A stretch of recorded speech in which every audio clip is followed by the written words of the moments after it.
Hello, everyone. So I'm joined here today with Ashley. Welcome back to the channel, Ashley. Hi. And today we're going to talk about defending against psychic attack. Now, psychic attack is something that most people undergo without even knowing it, and most people have no idea how to defend against it. So we're going to talk a little bit about that today, what it is and how you defend against it.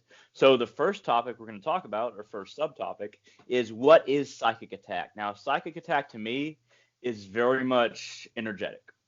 Somebody has honed in on you for some reason and is probing within your either your aura or your literal mind. And sometimes, if somebody's really good at it, they can probe into your astral body itself.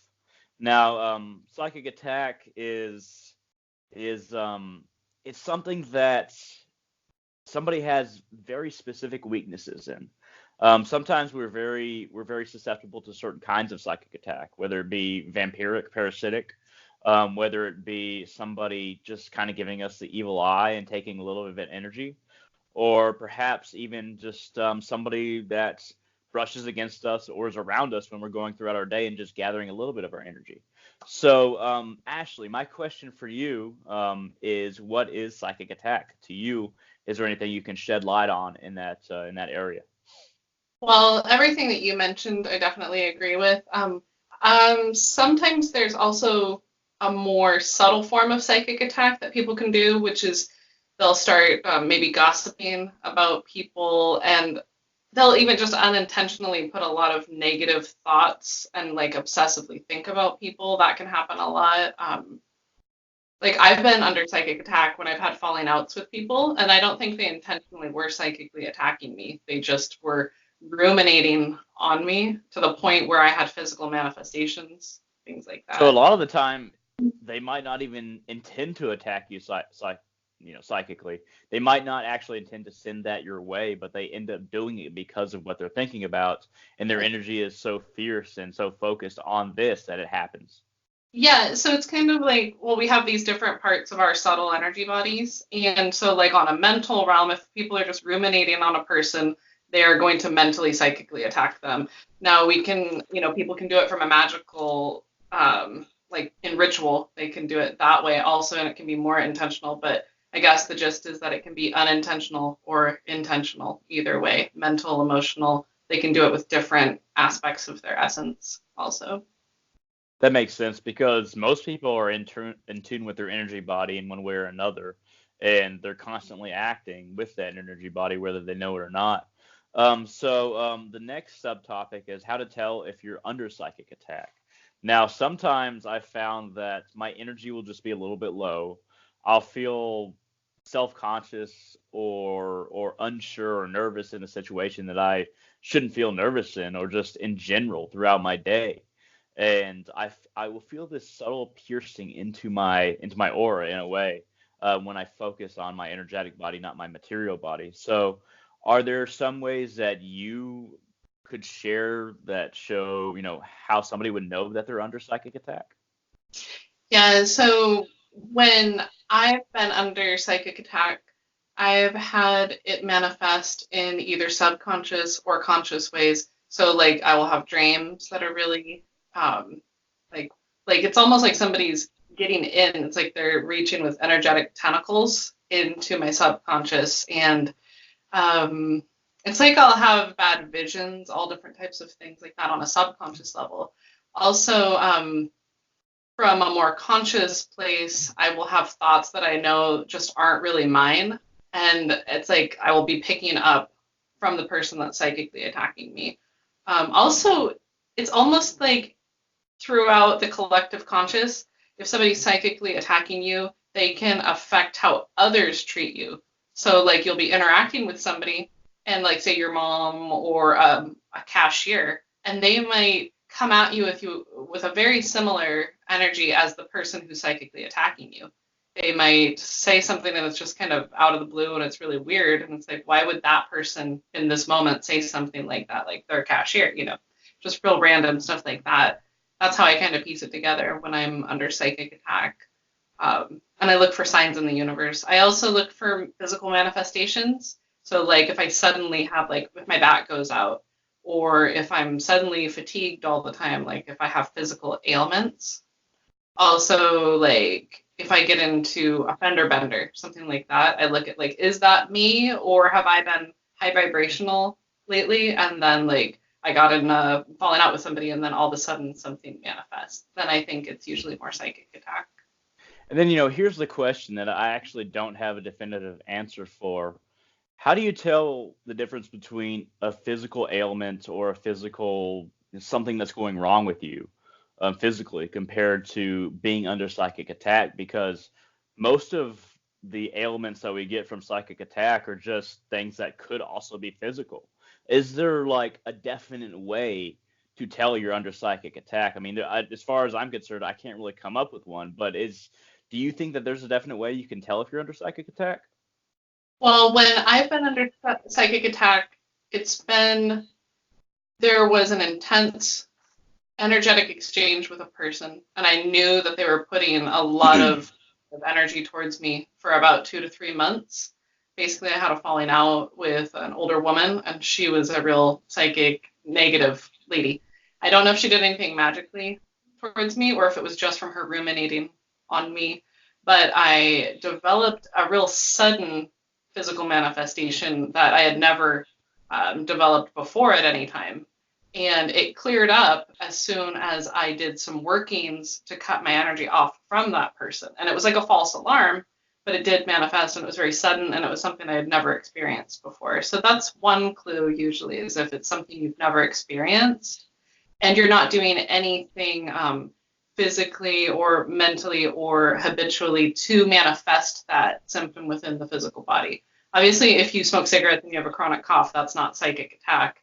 But if your back suddenly goes out and you haven't injured yourself and you've never had back problems and then somebody has been very negative towards you, that's probably psychic attack in my spiritual opinion. Yeah, and that makes sense. Like we were talking about earlier, where this one graveyard actually caused my back to get a lump, or I had this pain. I guess psychic attack doesn't even have to be from people who are still living. Exactly. But so we're going to go into another subtopic, which is how to defend against psychic attack. Now, as far as I'm concerned, I specialize in defense magic. I recommend a lot of different runic sigils and developing your own sigils, using blood sigils, using different mantras, creating your own holy water, having certain stones around you, like obsidian, for instance. Or I have a lot of success with different kinds of quartz. I really vibrate with different kinds of quartz, rose quartz especially. I also create servitors that protect me, and that's a whole another section of videos that I create. I might make talismans. I might gather grave dirt and then employ certain spirits that are dead to kind of protect me, kind of be on my side, go towards my cause. I work with the gods, of course, and different spirits in Vodou, in regards to opening and closing gates and to having this protection from, like Kalima, where she has this motherly protection on me overall. Um, as far as your circumstance, as far as your own protection against psychic attack, what methods have you found are the most successful for you? And, would you like to share them? Well, I have had to cut cords, and so I have a pair of scissors that's actually part of the strega tradition, so it's Italian witchcraft, and I use that to cut cords with the person first. And then I'll usually do magic, including like candle magic, usually is what I'll do.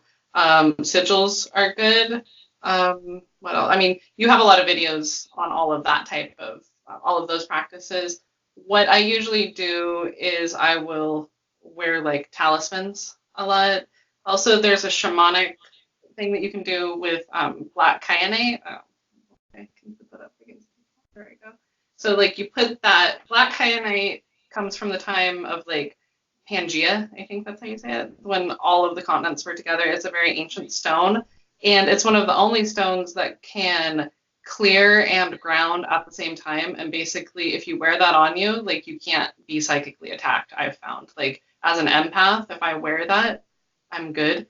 And what I'll do with my shamanic rituals, I'll put it underneath, like basically I'll put it right between both of my feet. And then I'll imagine, I don't know what the name of the shape is, where it goes like this and it goes into the heart chakra and then it goes down like that. It's like a toroidal field, I think is what it's called. And then that kind of creates a barrier with your aura.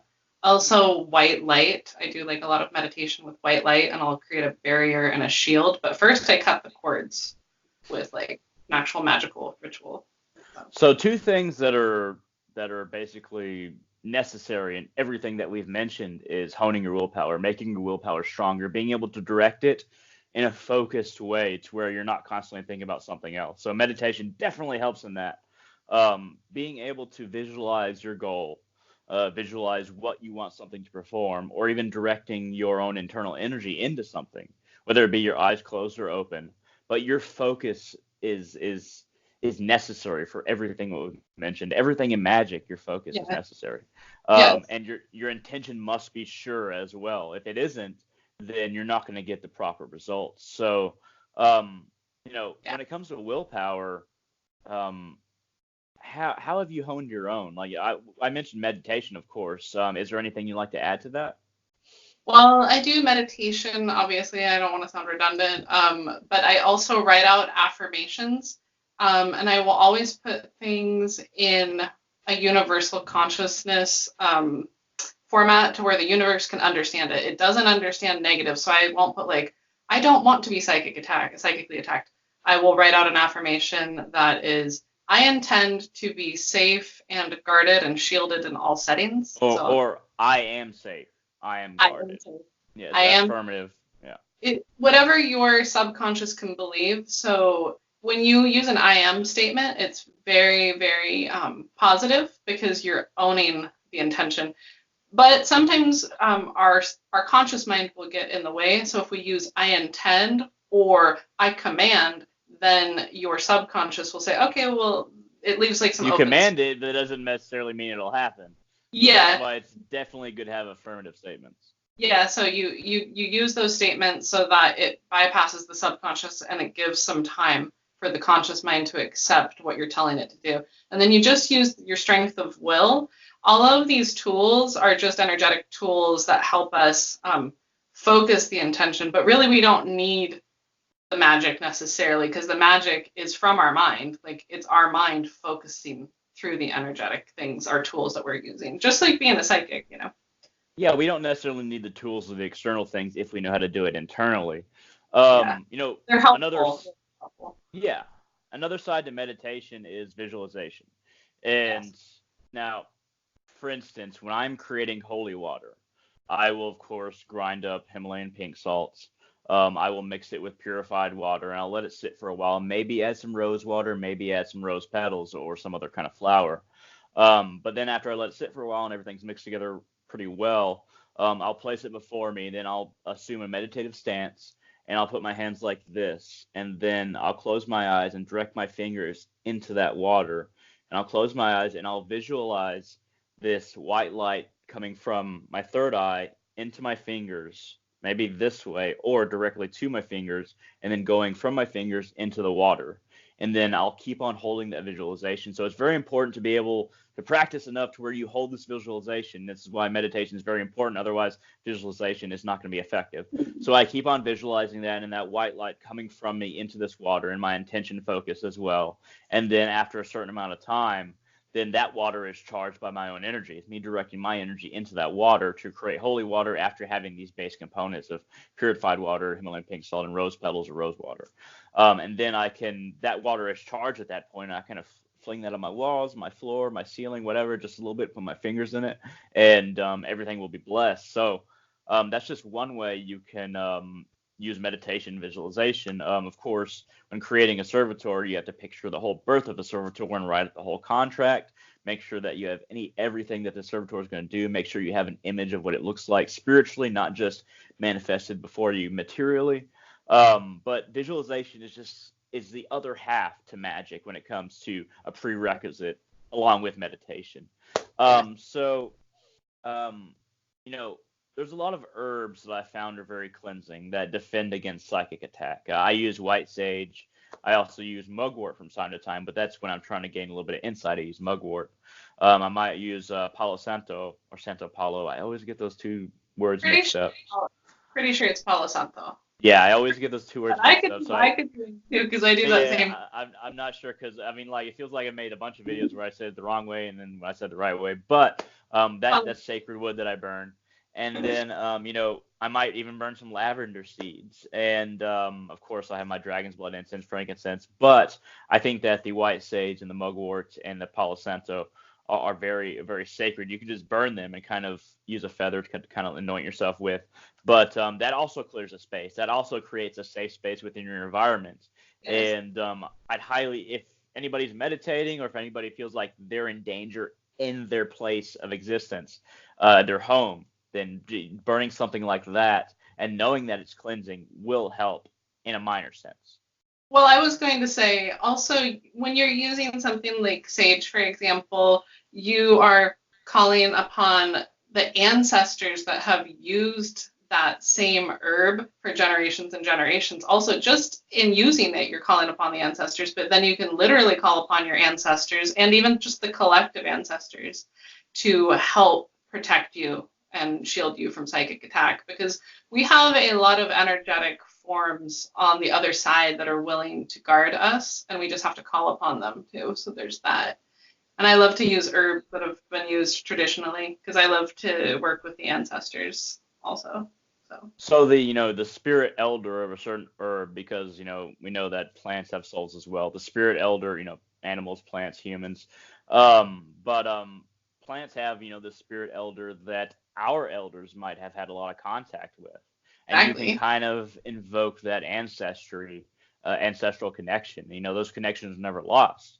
They're just dormant until you activate them. So it's very important to have a spiritual connection and knowledge of the elder of that plant or that sage, for instance.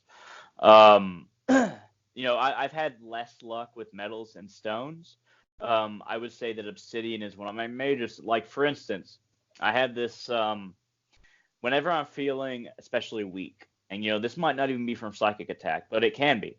I have this volcanic rock that's from Hawaii, like you've seen before, and I engraved the rune Uruz upon it, which is primordial strength, and anointed it with my blood. So I will grasp this and hold it, might carry it with me. That'll give me extra strength. It gets down to the primordial nature of both the stone and the symbol. So, Mm-hmm. something like that you're both invoking this symbolic meaning and that primordial spirit and the spirit of that ancient mineral as well. Yeah, I use two kyanite stones, the black kyanite, and I use them because they look like angel feathers to me. So that like impresses upon my subconscious that I have like this dark angel protecting me. And I mean dark in a positive way, like Mother Night, like a protective womb-like quality. And so yeah, the more we Good dark, not bad dark, kind of exactly. sense. Because Yeah, we have good light and bad light. Bad light is somebody that projects themselves as being light, but they're really selfish. And yeah, good. I mean, bad dark is very similar, but they project themselves as being bad, and they're actually more honest about it. But good dark is you're more drawn to the death and the decay of things, but also just kind of like the nocturnal side of things. But you do good things. You do good yeah, actions for this world and connect things. And then good light, of course, is everybody kind of knows good light. It's a stereotypical good light. Everybody's, a person might be yeah. very cheery. Oh, I'm going to help you open your chakras. You're doing a great job. You're an amazing person, very affirmative in everything that they believe, which is also great as well. I consider myself as good dark. But Yeah. as we're, without going further onto this tangent that I'm going on to, is there anything you'd like to say in closing before we kind of end this video as You far as know, psychic most attack? yeah, more what people might want to look at. It's not so much whether they're being psychically attacked or not. All of these tools are good things to use in daily life. Like you can use these crystals, you can use these magical intentions just to keep yourself, like preemptively, you keep yourself safe from psychic attack and just to keep yourself in balance in daily life. So, Indeed, indeed. I second that. All right. Thank you very much, Ashley, for joining me today. I really appreciate you coming back to the channel. wow. Thank you. And if any of you out there have any questions, comments, concerns, shoot them down there in the comment section below on YouTube. Greatly appreciate it. Would love to check out your comments. Thank you very much and hope all of you have a great day.